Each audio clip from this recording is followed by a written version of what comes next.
Hello. Today I'm going to give you a little bit of information about the verb tener, which is to have. We've talked about this verb in this last few videos that I uploaded in our playlist. And I wanted to be clear before I actually start talking about the grammar that learning the grammar is not necessary to be able to communicate effectively in the language. So keep that in mind as I'm going through this information about the verb tener in the present tense. So something to note about English verbs versus Spanish verbs is that the English verb, most of the time the verb itself stays the same for most tenses, for most pronouns, the people that are doing the actions. And what changes is the pronoun. So if that all sounded kind of abstract to you, let me show you. Here's the verb to have. This is called the infinitive form of the verb. That means that there's no person doing the action. I have, you have, he, she has, we have, y'all have, and they have. So this is the infinitive. These are conjugations, okay? Conjugations means that you're changing the verb based on who's doing the action. Now in English, there's very little change that actually happens. As you'll note, you have, has, have.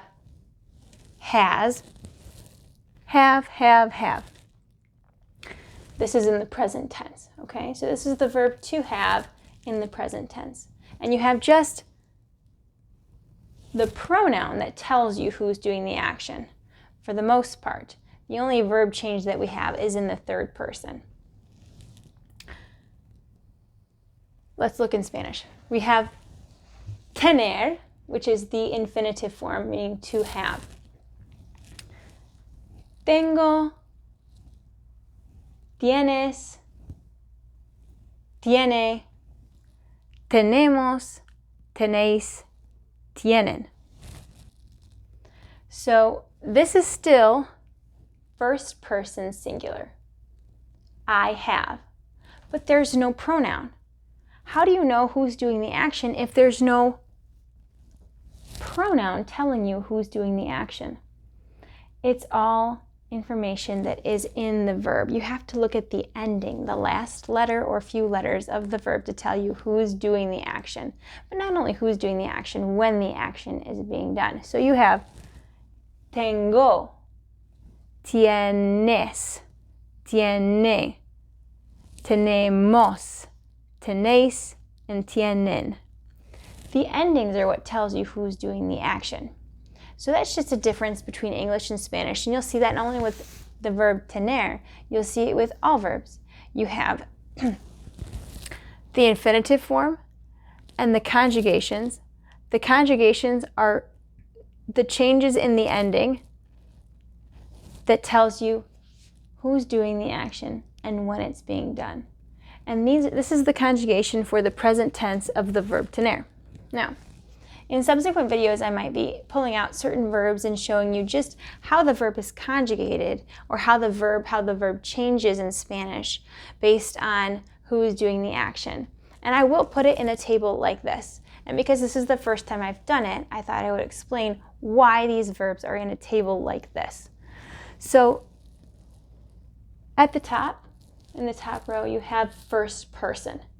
Okay? If you don't know what first person is, that means I or we are the ones doing the action. I, we. Then you have second person in the second row. You and y'all. So first person, second person. Then we have the third person on the bottom. So that's he or she or they. It also can mean you all people, formal, but we'll get into that as we progress. So I will arrange it like this: first, second, third person.